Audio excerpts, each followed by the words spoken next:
আজকে দুপুরে একটু ঘুরতে বেরোলাম ঝাড়গ্রাম থেকেই।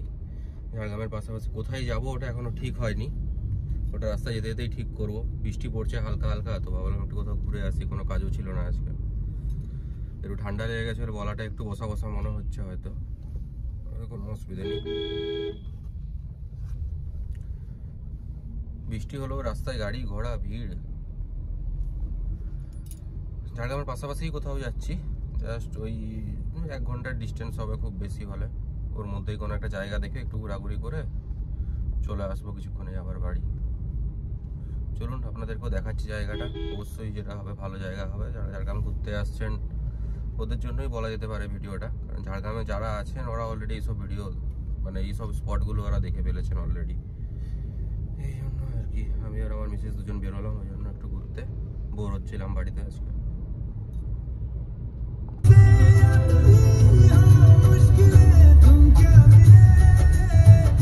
এগুলো আগে একটাও বাড়ি ছিল না, এখন পুরো বাড়ি ফাড়িতে ভরে গেছে একদম। কালকে সন্ধ্যা থেকে বৃষ্টি হচ্ছিল, বেশ আবহাওয়াটা মেঘলা মেঘলা, মাঝে মাঝে ফোঁটা ফোঁটা বৃষ্টিও পড়ছে। এখানে একটা ধাবাও হয়েছে, এখানে মাঝে 1-2বার খেতেও এসেছিলাম আমি।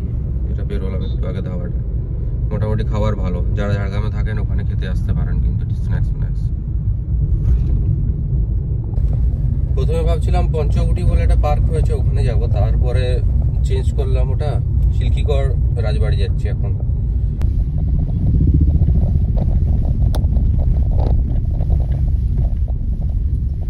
সামনের গাড়িটাকে দেখে আপনারা একটু অনুমান করতেই পারছেন রাস্তাটা কেমন, কারণ ক্যামেরার মাধ্যমে অতটা এমনি বোঝা যায় না। এই হচ্ছে চিল্কিগড়, যেখানে মন্দিরটা রয়েছে। এই রাস্তায় আরেকটু এগিয়ে যাব, তাহলে এই রাজবাড়িটা আমরা দেখতে পাবো সামনে। চিল্কিগড় পেরোনোর পরে এই নদীটা পাবেন, নদীটা পেরোলেন তারপর আর একটু গেলেই দেখতে পাবেন আপনারা। এটা চিল্কিগড়ের ভেতর দিয়ে আসছি নদীটা। চিল্কিগড় এমনি ঘুরতে আসছেন তারা গামছা গামছা নিয়ে আসতে পারেন, কিন্তু জল ভালোই আছে, এখানে আরামসে চান ফানও করা যেতে পারে। এই হচ্ছে রাজবাড়ির গেট। রাজবাড়ির গেটের উপরটাই খুব সুন্দর বাগান বানানো হয়েছে, দেখতে পাচ্ছেন, ন্যাচারাল গার্ডেন একদম। ভেতরে গাড়ি ঢুকানো যায়, আপনারা গাড়িও ঢুকাতে পারবেন। আরো লোকজন এসছে দেখতে।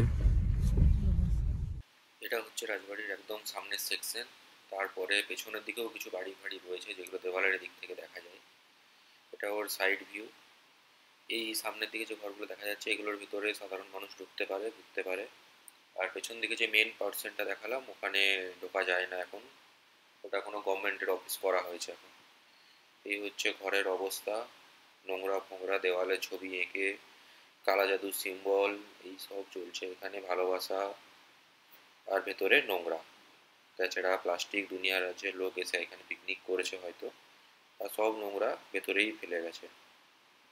গাছ, দেওয়ালগুলো থেকে গাছের ডালপালা বেরিয়ে রয়েছে।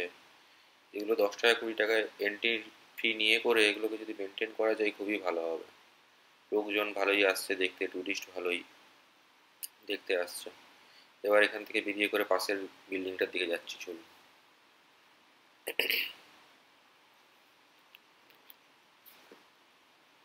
সবাই এরা বাইরের, ঝাড়গ্রামের লোকাল কেউই নয়। চারদিকে নোংরা প্লাস্টিকে ভরা। যখন কোনো বাইরে থেকে লোক এই জিনিসগুলো দেখতে পাবে তখন কি ভাল লাগে জিনিসটা বলুন। একটা পরিষ্কার পরিচ্ছন্ন জায়গা দেখতে পেলেই ভালো লাগবে, যেহেতু এটা রাজবাড়ি বলে মানুষ দেখতে আসছে। এখানে ভিতরে নোংরা ছাড়া কিছুই নেই, বাড়ির ছাদ ভেঙে পড়েছে আর ভিতরে পুরো নোংরাই ভর্তি। মনে হচ্ছে এরিয়ার সব লোক এখানে নোংরা ফেলেছে। এরপরে এই ভেতরের দিকে ঢুকি এটা দিয়ে করে। এখানে উনান বানানো আছে, হয়তো কোনো পিকনিক পার্টি এসে এর আগে পিকনিক করেছিল তার জন্য উনানটা বানানো রয়েছে এখানে। এই পাশটায় একটু খালি জায়গা রয়েছে, লন টাইপের বানানো রয়েছে। পেছনে মন্দির আছে, ওটা রাধাকৃষ্ণের মন্দির দেখা যাচ্ছে পেছনে। বিড়ালটা লাফিয়ে লাফিয়ে বেরিয়ে গেল ওখান থেকে। এখান থেকে ভিউ অ্যাঙ্গেলটা খুব সুন্দর আসছিল দেখলাম। এরপরে পেছন দিকের রুমটার দিকে দেখলাম নজর দিয়ে জানলা দিয়ে করে। ভেতরে মশারি, কাঠ এইসব রাখা রয়েছে, টেবিল, ক্যালেন্ডার, চেয়ার। কেউ হয়তো রাতে এসে ঘুমোয় বা কিছু করে, হয়তো কোনো সিকিউরিটি থাকে রাতে, ওদের জন্য হয়তো এই রুমটাই থাকে, তার জন্য এটা ওরকমভাবে রয়েছে এখানটা। চারদিকে দেওয়ালে এটা সেটা লেখা রয়েছে, দেওয়াল ঝরে পড়েছে। আর রুমগুলোর অবস্থা আপনারা নিজেরাই দেখছেন কতটা নোংরা হয়ে রয়েছে। মানুষ এসে এগুলোতে মনে হয় শুধু পার্টিই করে। এখান থেকে মন্দিরটা একদম মিডিল থেকে দেখা যাচ্ছে, খুব সুন্দর ভিউটা আসছিল। প্রত্যেকটা রুম এর অবস্থা এরকমই, নোংরা হয়ে রয়েছে, যাচ্ছে তাই হয়ে রয়েছে। পরিষ্কার পরিচ্ছন্ন বলে কিছু নেই।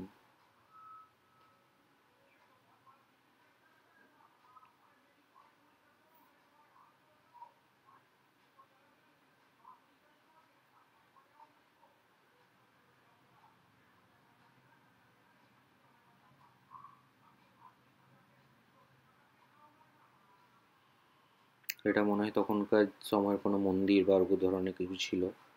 উপরে গম্বুজ টাইপের বানানো রয়েছে, অনেক উঁচু অব্দি।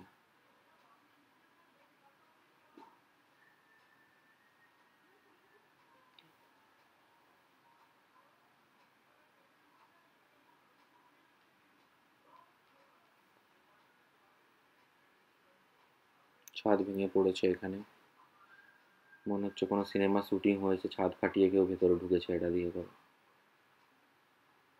তারপরে এখান থেকে বেরিয়ে পড়লাম আস্তে আস্তে। বেরোতেই সামনে একটা মন্দির, এটা যতদূর সম্ভব মনে হয় শিব মন্দির।